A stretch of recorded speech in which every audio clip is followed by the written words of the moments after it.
What is that doing in the Vatican Library? We don't know how they ended up here in the Vatican. It may be that some spy, maybe one of my priestly predecessors, may have stolen these letters and brought them to Rome to present in the case if a trial was made for Henry's request for divorce. The Vatican has long been synonymous with mystery, power, and sacred tradition. Tucked away behind the walls of Vatican City lies a collection so vast and legendary that historians, theologians, and treasure hunters have speculated about its contents for centuries. This repository, known as the Vatican Apostolic Archive, and often mistakenly called the Vatican Secret Archives, is a treasure trove of rare manuscripts, priceless works of art, and historical relics that have shaped the course of human civilization. With more than 50 miles of shelving and documents dating back over 1,000 years, it holds everything from letters of kings and queens to the trial notes of Galileo himself. But among its many wonders, one item stands above the rest in both value and significance: the Vatican's Forbidden Library. The history of the Vatican Library can be understood by its contents. The library was born during the Renaissance. It was founded by Renaissance Pope Nicholas V in 1451. The Pope ordered that many texts related to the Bible, but also many others, be collected and preserved. But it was the Pope of the Sistine Chapel, Sixtus IV, who founded the Vatican Library in a formal manner in 1475. The Vatican Apostolic Archive has fascinated researchers for generations, not only for its contents, but also its exclusivity. Founded in 1612 by Pope Paul V, the archive served as a private document repository for the popes. For over 200 years, it remained closed to everyone outside of papal circles. It wasn't until 1881 that Pope Leo XIII opened it, albeit under strict conditions, allowing a select few Catholic scholars to examine its contents. Even today, access is tightly controlled. Researchers must undergo rigorous vetting, and only scholars with precise project proposals are granted access. There's no wandering the stacks or browsing aimlessly.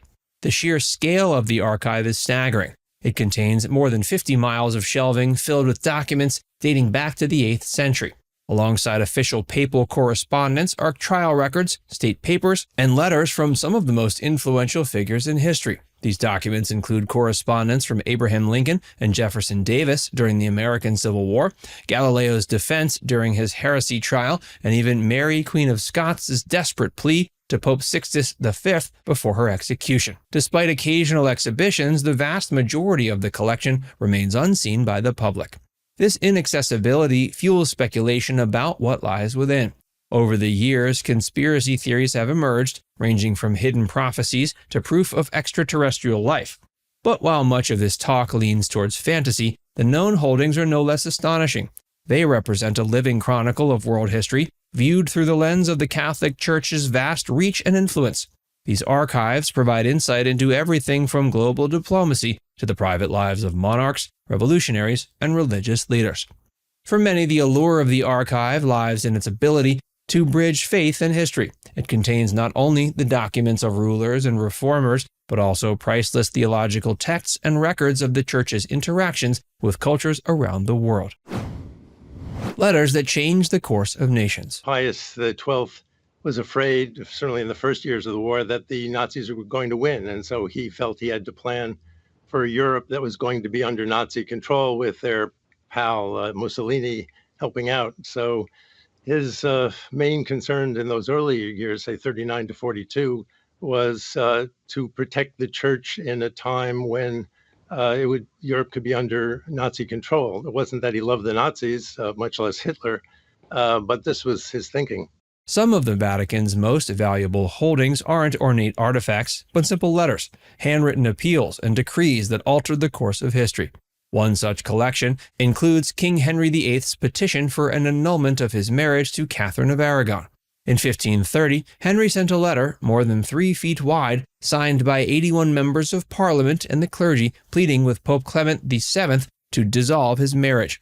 The language was both respectful and threatening, warning that a refusal might force England to take extreme measures. The Pope's refusal ultimately led Henry to break with Rome and establish the Church of England. This petition remains one of the most politically charged documents in the Vatican's possession. Equally compelling is the correspondence between Abraham Lincoln and Pope Pius IX.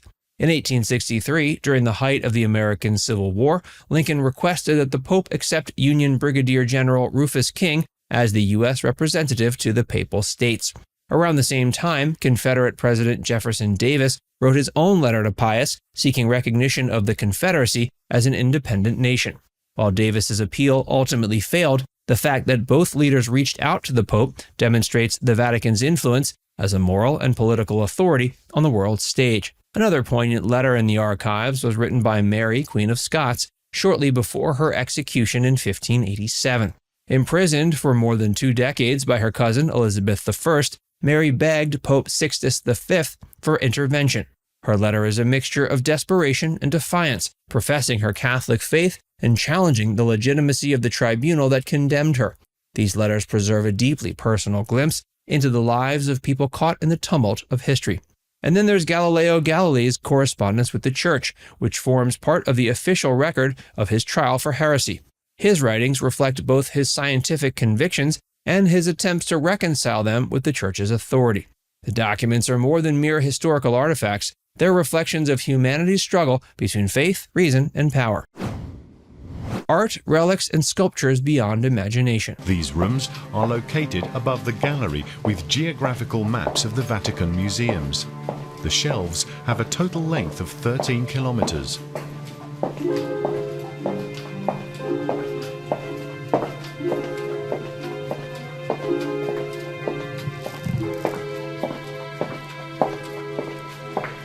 The Vatican is not just an archive of paper, but a repository of some of the most breathtaking art and relics in the world.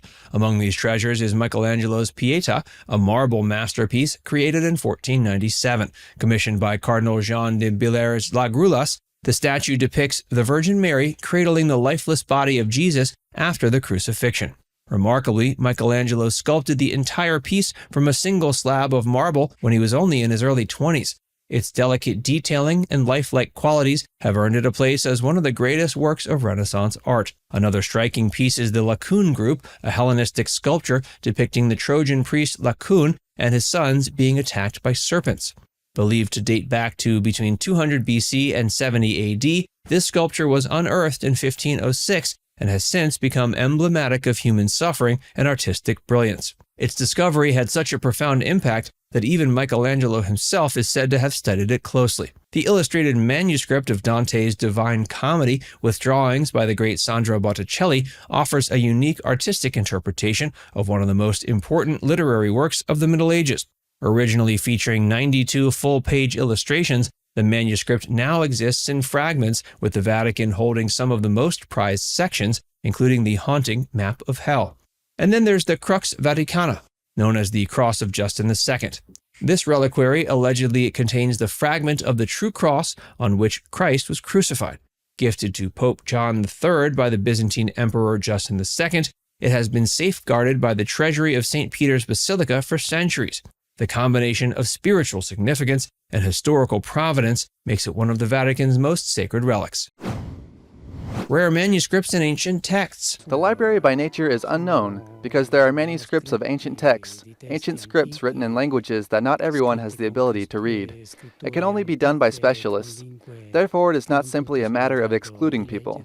Beyond art and relics, the Vatican houses some of the rarest manuscripts in existence. The Codex Vaticanus, a 4th century manuscript of the Bible, is one of the oldest known copies of the Old and New Testaments. Written in Greek on vellum, the 759-page codex lacks spaces between words and features minimal punctuation, a stark contrast to the formatted Bibles we know today. Despite the loss of 71 pages over the centuries, it remains one of the most authoritative sources for biblical scholarship.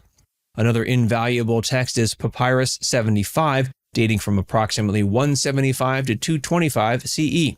This ancient fragment contains the oldest known copy of the Lord's Prayer, as well as portions of the Gospels of Luke and John. Its remarkable state of preservation has allowed scholars to compare it with the Codex Vaticanus, confirming the consistency of biblical texts over time. The Vatican's crown jewel.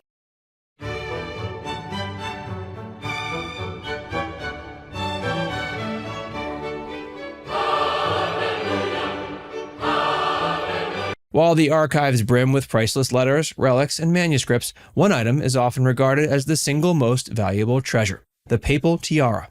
This ornate crown, sometimes referred to as the triregnum, has adorned popes for centuries. Its origins trace back to the 8th century, and though its design has evolved through various restorations, its symbolic significance has remained constant. Crafted from gold and adorned with diamonds, rubies, and emeralds, as well as sapphires, the tiara weighs approximately 5 kilograms or 11 pounds.